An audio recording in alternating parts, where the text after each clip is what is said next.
ẹ̀rí pógun ti dé, ogun ti wọlé sílẹ̀ Yorùbá o.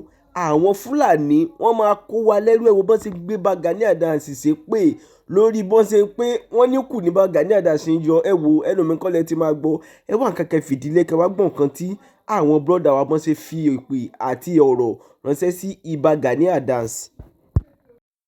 Ẹ má gbàgbé láti bá mi subscribe kẹ́dẹ̀ má gbàgbé láti bá mi share kẹ́dẹ̀ bá mi tẹ like. Ọlọ́run máa bá ti ń jẹ́. Baba, you are a fucking sellout. I just finished my research about the meaning of Ààrẹ Ọ̀nà Kakanfò. I am so ashamed of you. At the end of the day, you blame it on the government and saying ìjọba ẹni tí ìjọba bá fún ilá ẹ kó lórí burúkú ni. Jálá fífa bọ̀jà láì ní àṣẹ kó tó fèsì ẹ̀ kó tó kú sójú ogun lọ́rí. Ẹ̀kọ́ tóbi olórí burúkú kọrùn ọrùn yín wé ẹ̀kọ́ gbádùn. Tọ́ba ti pé politics ìgbà ẹ lọ́fẹ́ rí yín. Tọ́ba ti pé Aláàfin òkín Ààrẹ Kakanfò kò kí respect ọba ibẹ̀ lọ́ti fẹ́ rí yín kẹfẹ́ kò ní dá fún yín ẹ̀yin bàbá olórí burúkú tẹ́fẹ́ balẹ̀ Yorùbá jẹ́ Buhari.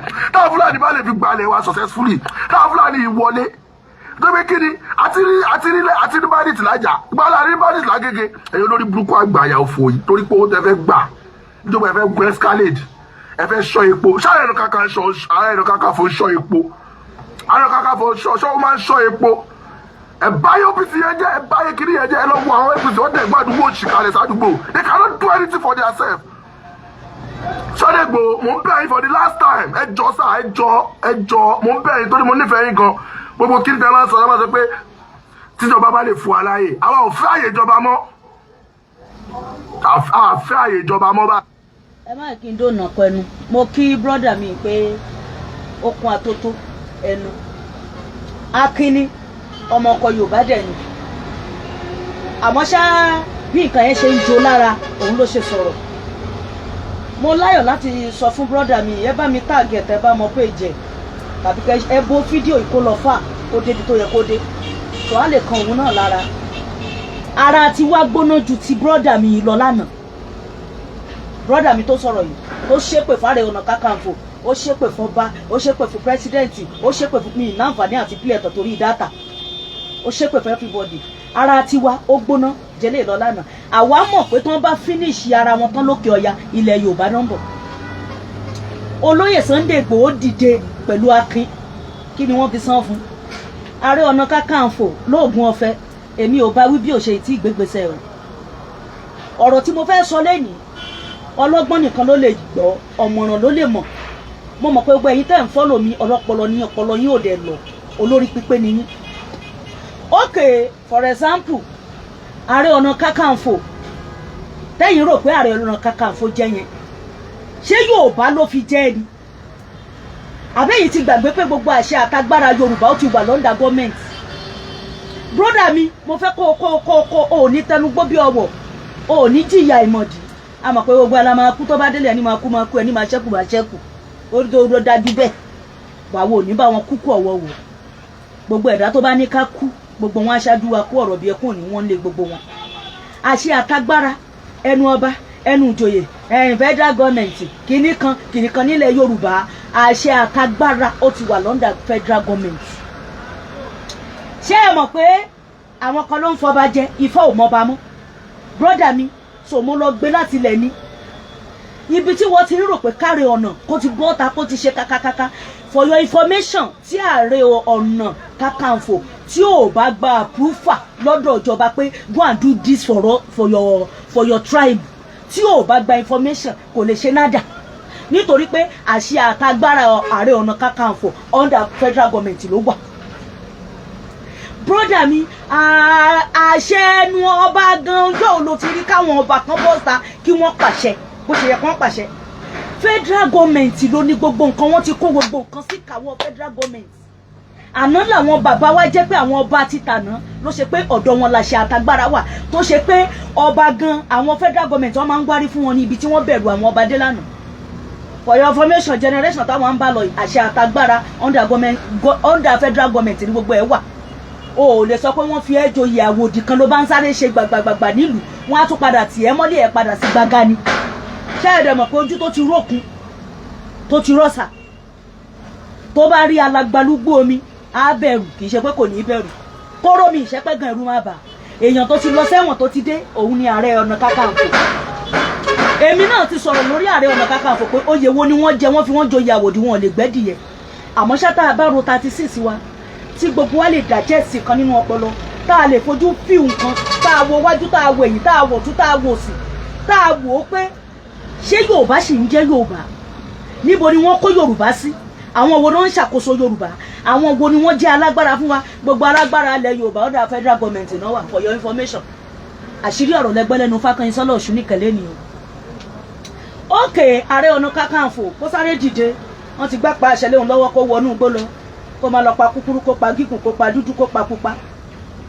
Àná ń gba tẹ́lẹ̀pọ̀ dé kó tó di pé bàbá yìí jàre kọ́ni tó sì jẹ́ tẹ́lẹ̀ APC. Ẹ mọ iye ọdún tó lò lẹ́wọ̀n. Àbí Ṣólóyè Sunday Igboho tó di pé ó jẹra akùn, ó wá tutù lẹ́nìí tó ń tẹ̀lé protocol ìjọba ṣásán ni. Ẹni ó bá jìyà, after all ìran Yorùbá tí wọ́n fẹ́ torí ẹ̀ kú yìí à ń ṣèran tí wọ́n ń jà fún. Gbogbo ẹnu lèmi fi sọ Yorùbá ni mí o, nítorí pé ìran wa ló ní pé máa jó nìṣó àwọn ẹ̀yẹn. Yorùbá ló ní pé àwọn náà máa ṣoògùn àfẹ́rí fún ayán, wọn á tún ṣàrìnà kò fẹ́ dìyẹ. Yorùbá ló máa sọ pé a fẹ́ gbogbo ohun tó ń ṣe yẹn máa nìṣó. Àwọn tó ń sọ pé wọ́n fẹ́ àwọn náà tún máa lọ ta páàsì sílẹ̀ pé ẹ mú dáadáa ránṣẹ́, kò sí ìtókàn wà. Èmi ò mọ tẹ̀yà tó kù o, ọmọ ti ràn mí dáadáa. Yorùbá ni mí, Yorùbá nìran mi àtìyá àti bàbá. Ilẹ̀ Yorùbá tó ń forí mi lálẹ̀ sí lélẹ́yìí. Ìran wa ló ní pé kárẹ́ni tó fẹ́ yọ wá lóko ẹrú ká tún gbógun tì.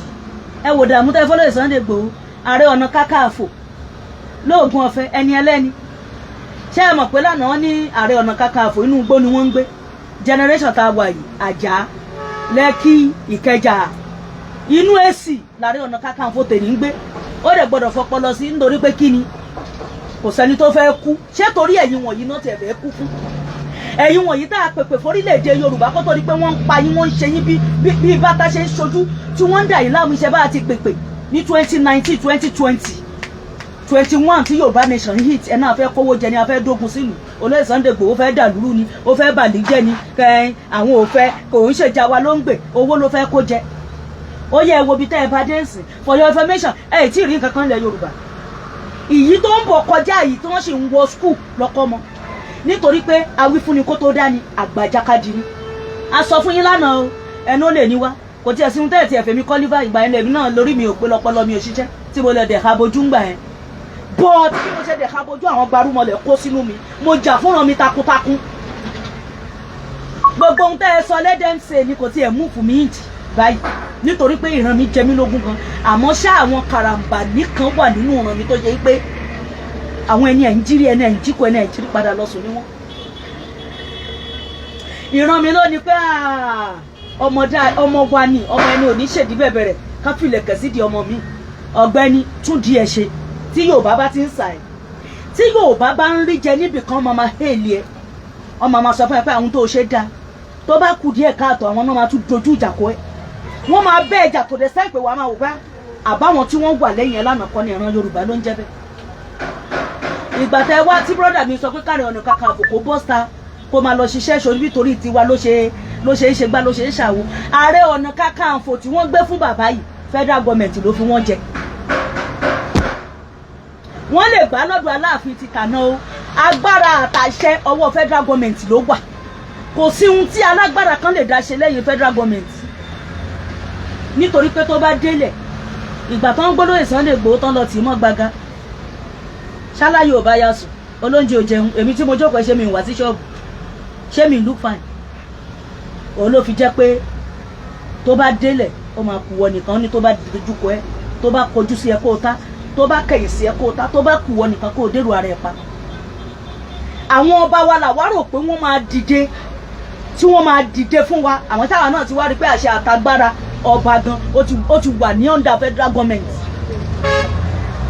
Ìgbà tó ti ṣe pé àwọn olóṣèlú ló ń fọba jẹ, mọ̀ kán ti finish wa tipẹ́, tó ti jẹ́ olóṣèlú ló ń mọba wa ni wọ́n ń fọba jẹ fún wa.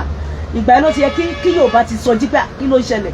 Pọ̀ nítorí owó tí ọ̀pọ̀lọpọ̀ ọba lé, góòdì tẹ fẹ́ máa wà, ipò ńláńlá kẹ máa bọ̀ kí lẹ máa rọ́. Owó oṣù tó ń fún yín lọ́ndà gọ́ọ̀mẹ̀ntì gbogbo nǹkan mèremère tẹ́ ń rí òun ni wọ́n fi gba góòdì lọ́wọ́ gbogbo yín. Ẹ wá wò wẹ́wo bí tá a bá wa dé tẹ́ ẹ bá wa dé. Àánú ló kù fúnra Yorùbá o, àánú ló kù fúnra wa, àánú option kò síbi nǹkan tá à ń lọ. Àánú ká máa bẹ lọ́wọ́n àánú ni, ká máa bẹ lọ́wọ́n àánú ni. Nítorí pé àwọn pípù yìí in the name of religion ni wọ́n fi wọlé sí wa lára, in the name of religion. Ẹgbẹ̀sìn ká ẹ bá lè jókòó sọ́wọ́ ọ̀tún ànábì, ká ẹ bá lè jókòó sọ́wọ́ òsì ànábì, ànábì ni ẹ lè tẹ̀lé, Jésù lẹ lè tẹ̀lé. Èwo ló gbà yín nínú méjèèjì ńgbà tó gún wọlé yìí? Èwo lẹ lè náwó? Ṣé Jésù tẹ sọ pé ó kún torí ẹ̀ṣẹ̀ yín? Ẹ ti ẹ̀ tún sọ ní Jésù ọmọbìnrin, ẹni tí ò mọ̀ gbádùn ayé kankan according to the story tí wọ́n kọ. Muhammad títí ọmọ líle lòun, òun fẹ́ títí ó fọmọ ọdún 8, bàbá tí ò gbọ́ pa. Òun làwọn mùsùlùmí tí dìde ogun sí Kídọ̀tì tó kọ ẹ̀yin tẹ kan Jésù mọ́gi ẹ̀ ò lè gbé náà wojú ànábì àsọmọ líle. Ẹ̀sìn lẹ gbájúmọ́ lásìkò tó yẹ kí gbogbo wa dìde. À ń dìfẹ́ǹdì ẹ̀sìn wa ni ká máa dìfẹ́ǹdì. Ànábì ní ẹni bá dìfẹ́ǹdì àlùjànnà ọ̀fẹ́ ló máa wọ̀. Ànábì lẹ́ni bá dìfẹ́ǹdì ẹ̀sìn kò ní sanwó kó bá máa wà àlùjànnà. Ànábì lẹ́ni bá fi dìfẹ́ǹdì ẹ̀sìn kò ní ọwọ́ ọ̀tún òun ló máa jókòó sí. Orí yín ti dàrú. Gbogbo àti ọdún tẹ́ ti ń dìfẹ́ǹdì ẹ̀sìn bọ̀ kí ló lapa lára yín bẹ́ẹ̀ ṣe ń dìfẹ́ǹdì ẹ̀sìn nílẹ̀ Yorùbá làwọn ìran tí wọ́n gbé ẹ̀sìn wá báyìí àwọn ń wo bọ́n ṣe máa gbàgbára lọ́wọ́ yín bí wọ́n ṣe máa pa ogbó yín tán máa gbalẹ̀. Tẹ́ ẹ bá rà àfáà kan tó sọ pé òun dìfẹ́ǹdì ẹ̀sìn ẹ lọ wo dáadáa kì í ṣèran Yorùbá. Tó bá jẹ́ran Yorùbá ọ̀lẹ wọ̀bìà àfọ̀rùnwájú pọ̀ mọ́ ti pàkọ́ akéwu tọrọjẹ akéwu bàbára bábíàlà àṣírí ààbò. Irú àfáà bẹ́ẹ̀ lè máa bá ń bẹ̀ tí ò ní ṣe alẹ́ ṣe bí kan sọ pé òun ò lè rẹ̀ bà ṣiṣẹ́ nítorí pé ìsọmọ lórúkọ lòun yàn láàyò. Ṣé rí ibi tí wọ́n bá wa dé? Gbogbo ìgbà tọpọlọ ti wá táwa ṣe pé aláàkíbárí Jésù Jésù Jésù Jésù tá a lọ sórí òkè. Ẹlòmíì ti kú sórí òkè. Òun ló délẹ̀ yìí. Ṣé Jésù gbé everybody? Níbo ni Jésù bá yín dé? Níbo ni Muhammad bá yín dé? Ọ̀tọ̀ ni pé agbọ́ ló ń gbọ́, àwa ti mọ̀ pé adániwáyé ló dá wa.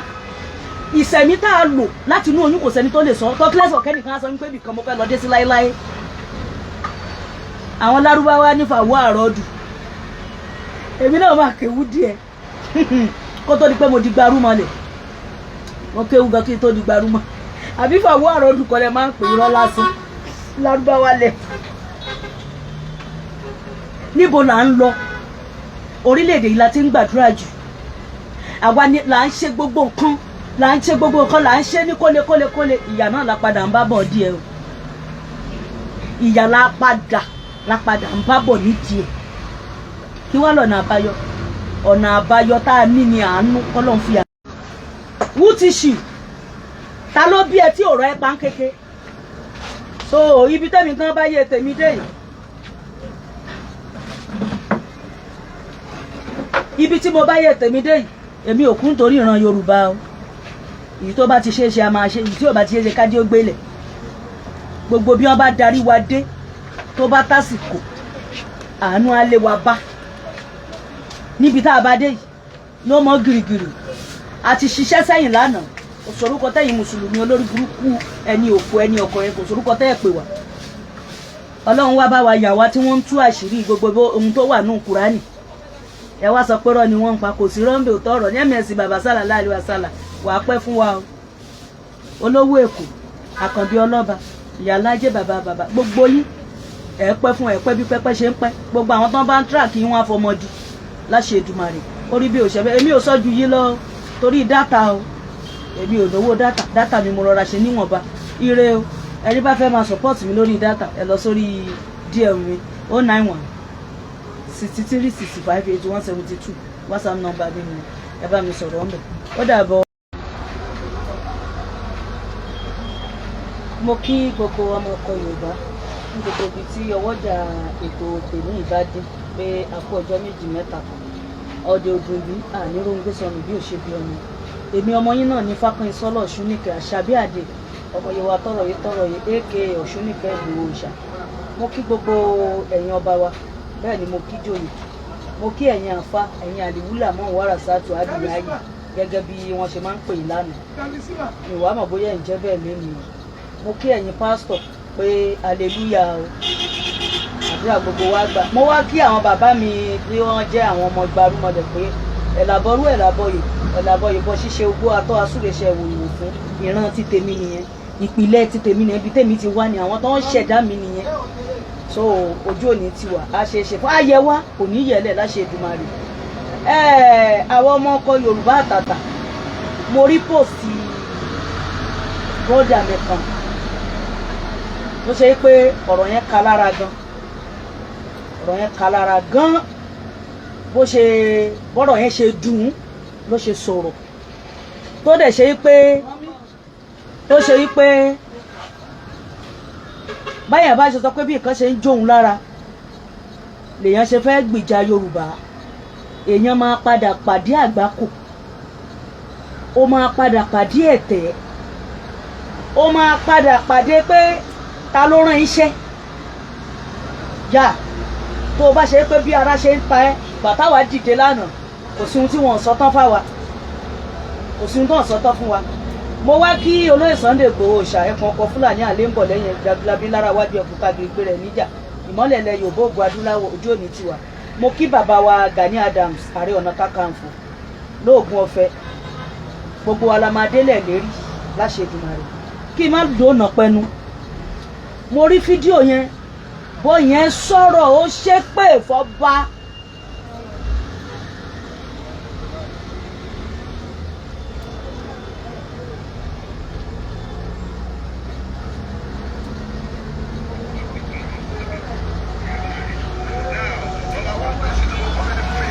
Kékeré máa jẹ́ ó gbọ́ ṣá.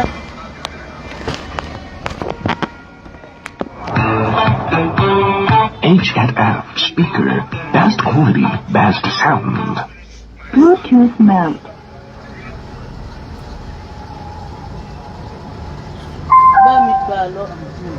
They will blame it on the government and saying, ó ṣì máa padà gbàyàwó ẹ̀, ó ṣì máa padà gbàyàwó ẹ̀, ó máa pa ọmọ ẹ̀.